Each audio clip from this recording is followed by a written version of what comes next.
Hello, friends. I have something to share with you, and this is something that my own reflection of life and own reflection of things that's happening around you.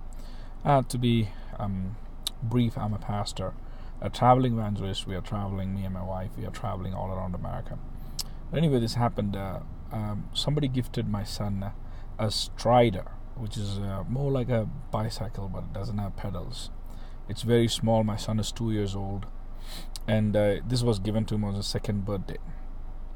And I actually want him to learn so quickly because I'm a little ambitious that I want to buy him a dirt bike, basically, when he's 3 or 4 years old, where he can start on a 50cc dirt bike and he can go with it. I was a kid like that I learned my bicycle very early and then motorcycles very early. So I thought, I'm going to be ambitious here, trying to do something with my son. But this is interesting. My son tried to get on the bike differently. And now I'm trying to teach him the way that I've learned, the way that I've known.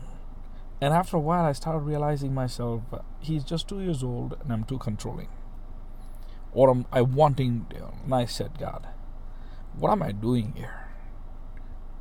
Then I started to realize something, the pattern of life.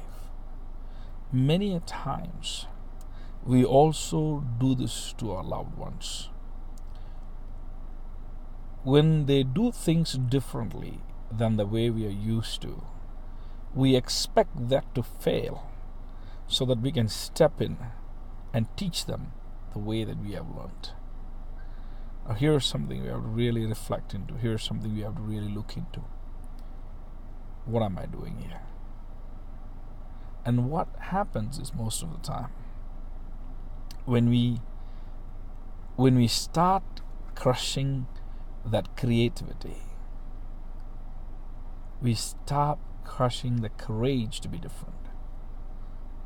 And I started realizing it, man.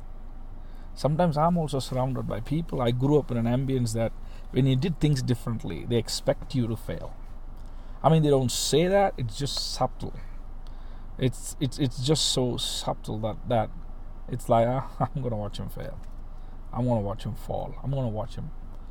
But the thing is, you need to, I mean, I know there are some things that are dangerous that we need to stop. But something that are different that we need to learn to embrace. Instead of, hey, no.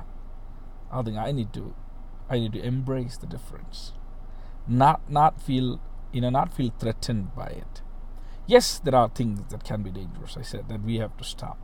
But there are certain things that we need to allow that creativity to come in. I'm not just talking about my son, I'm talking about even this whole life. And when we grow up with the same mentality of control, the mentality of people pleasing. And I was talking to another friend of mine, and I started to relate the same thing there. A friend was trying to buy a home and really stressed about so many things. And I said, do you badly need a home? Or do you feel like it is time and I'm not buying a home yet? He said, it is time and I'm not buying a home yet. That bothers me. Everyone else, my peers, have already bought a home. And here I am. I immediately thought about this. The second sin, 3 sins King Saul committed. But the second sin is a very interesting sin. He had to wait for the time of Samuel to come so that he can start the sacrifice. But at one point he decides Samuel is coming. I'm expecting and waiting, and he's not showing up. So what I'm going to do is I'm going to do the sacrifice myself. I'm going to get on this even before God's in it. I'm going to get on this even before the timing is right. I'm going to get on this because I'm compelled. That's the word. That's exactly the sin of King Saul. He was compelled by people. I mean, now I won't only blame King Saul. I also blame the people here, because sometimes we have developed a culture that puts a pressure on us, a culture that anticipates something out of you. And sometimes that anticipation rises to an extent of manipulation. Now here I have to stop and think. Whenever you are in a point of pleasing people, whenever you're pushed to that curve of pleasing people, either you will be manipulative or you will be manipulated. Now that's not real. God is not offended by our vulnerability. He's okay with us being vulnerable. He's okay with us being real. And the best part is, when it is the right time, things will fall into place. When it is the right times. Now, the right time is not when somebody else have got the breakthrough and you need the breakthrough. The first thing I spoke about is, again, the momentum of control.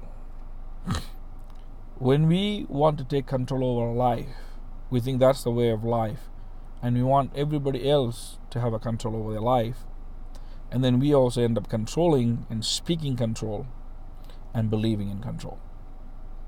What if I say this word? God is the one in control. We all are vulnerable, and we all are learning, and appreciate what we are learning at this time, and do not be confirmed. Romans chapter 12 verse 2. Do not be confirmed. And I'm seeing the pressure of being confirmed. Joseph's life, he's in the prison.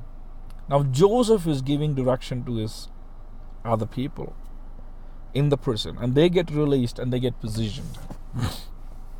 And Joseph is sitting here and going, God, what's happening to me? I'm supposed to be the one in line. Now the people whom I helped have gone ahead of me.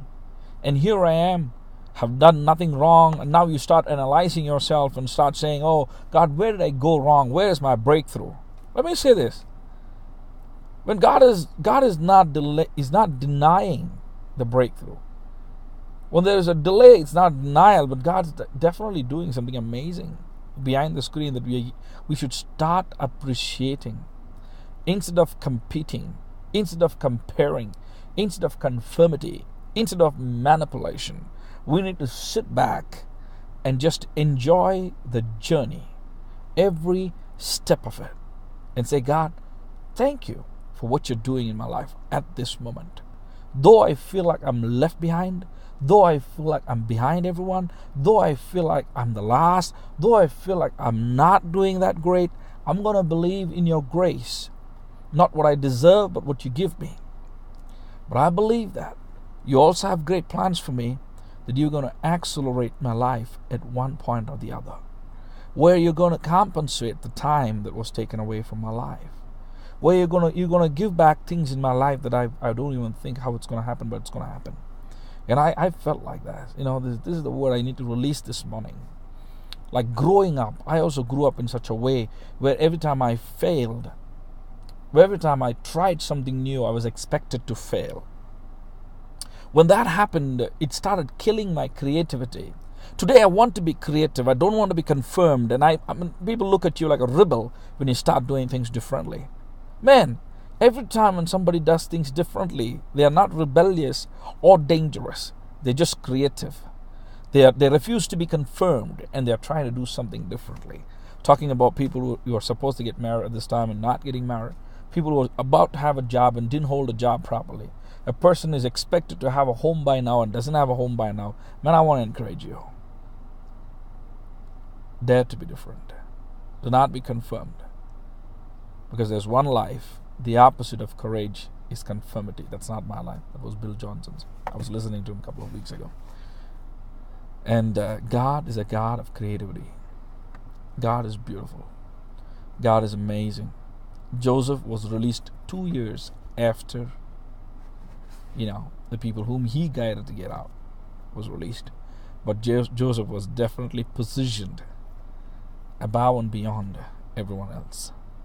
I tell you what, God's timing might seem like a little late, but he has a vision about you. He says, I have a vision about you, and that will not tarry. Even if it tarries, it will be on time. And I want you to believe what God is doing in your children, what God is doing in your life, what God is doing in your career, what God is doing in your business. It might look like the breakthrough is delaying. I want to encourage you. No, it is not. It is not delaying. It is not delaying. God is doing something amazing in your life. And don't try to be confirmed. Don't get into competence. Don't feel compelled. Rather, just start celebrating wherever you are in your life. And He has something massive, something amazing, something above and beyond, something great, something glorious, something that will speak about Him for a while. He's going to lead you into an awe of His glory. Our God is the God who always leads us into surprise. I want to bless you guys. Dare to be different. May God bless you.